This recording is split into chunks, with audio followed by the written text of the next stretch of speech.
Zilele trecute am fost la Viena, o destinație turistică faimoasă pentru arhitectura imperială barocă și târgul de Crăciun, dar nu pentru aceste motive am fost. Pentru concertul Placebo.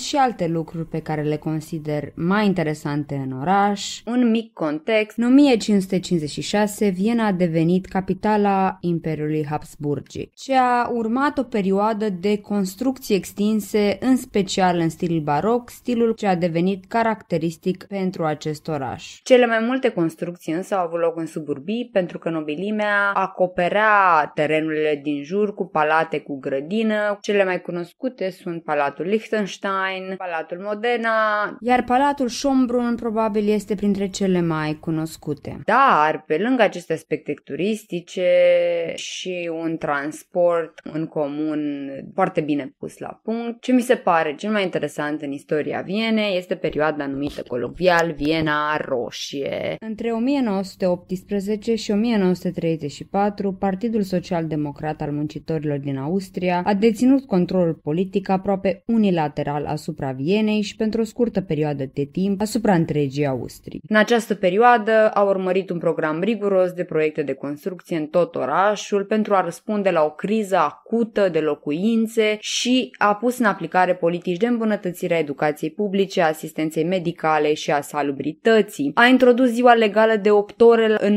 noiembrie 1918, a făcut un sistem de ajutor de șomaj, a înființat prin lege Camera Muncitorilor, pentru că Viena fusese acest centru politic al perioadei habsburgice, se construise și treptat o bază industrială substanțială și astfel, cu ajutorul muncitorilor din această regiune, partidul a reușit să își impună în mod democratic un guvernator. Important a fost modul în care au gestionat problema locuințelor sociale și astfel că în 1917 Partidul Social-Democrat al Muncitorilor a lansat o lege privind protecția chiriașilor, care spunea că în ciuda inflației ridicate în care se desfășura, ordona ca chiriile apartamentelor să fie înghețate la nivelul existent în 1914. Acest lucru a făcut ca noile proiecte de locuințe private să nu mai fie profitabile. Prin urmare, cererea de apartamente la prețuri accesibile a crescut extrem de mult. Iar crearea de locuințe publice a devenit principala preocupare a socialdemocraților. Între 1925 și 1934 au fost construite peste 60.000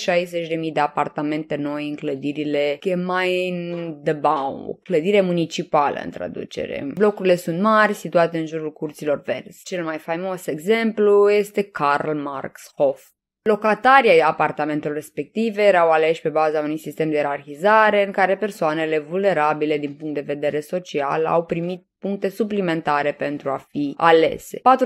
40% din costurile de construcție au fost suportate din veniturile impozitului pe locuințe din Viena, iar restul venit din impozitul pe lux și din fondurile federale. Folosirea banilor publici pentru a acoperi costurile de construcție a permis ca chiriile pentru aceste apartamente să fie menținute la nivel scăzut. Programul de construcție a orașului a reușit să găzduiască până la 200.000 de persoane, adică o zecime din populație. De asemenea, în Viena Roșie s-a investit masiv în îmbunătățirea vieții sociale și fizice. Programe care au distribuit pachete de îmbrăcăminte părinților aflați în nevoi. Au crescut numărul de grădinițe de 5 ori, au fost înființate centre de after school, au fost introduse prânzuri subvenționate în școli. Școlile au oferit examinări medicale și dentare fără costuri pentru familiile copiilor înscriși. S-au construit instalații de băi publice pentru a crește standardele de igienă, iar în această perioadă mortalitatea infantilă a scăzut sub 50%.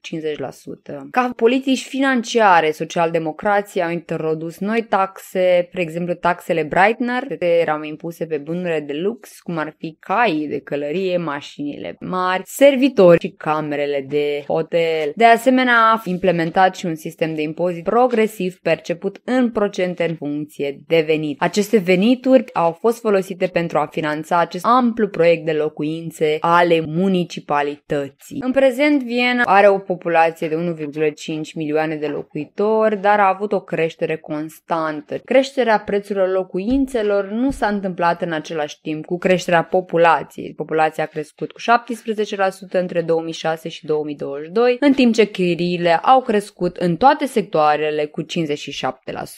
Locuințele în Viena încă mai păstrează o parte din istoria Vienei Roșii. Peste 1,9 milioane de locuitori ai Vienei trăiesc în principal în locuințe închiriate, 900.000 de unități rezidențiale, 80% din apartamente sunt de închiriat. Dintre acestea, 13% se află în sectorul deosebit de scump al locuințelor noi cu finanțare privată. Aici se închiriază la o rată a dobânzii care este definită de ceea ce numim piața liberă. 30% sunt clădiri private vechi, care chiriile sunt teoretic plafonate în funcție de condiții, spre exemplu dimensiunea locuinței. Iar restul de 60% din apartamentele de închiriat aparțin fie municipalității din Viena, fie unor dezvoltatori de locuințe non-profit, denumite în limbaj vernacular cooperative. Municipalitatea din Viena deține un total de 220.000 de apartamente sociale pentru a oferi locuințe la prețuri accesibile pentru populația Vienei. Însă, din păcate, în ultimii ani au fost construite din ce în ce mai puține apartamente sociale, aceste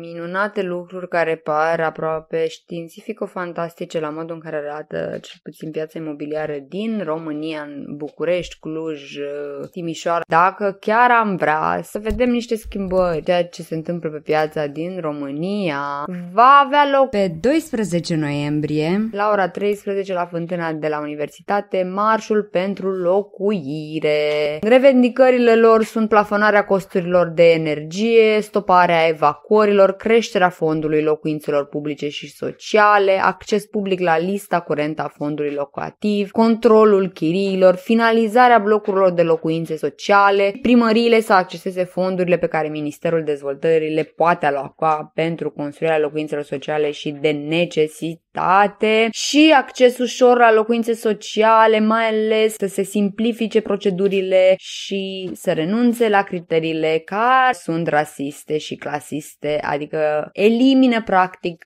persoanele cele mai vulnerabile de a avea acces la lucru de care au cel mai mult nevoie, adică o locuință. Vă mulțumesc!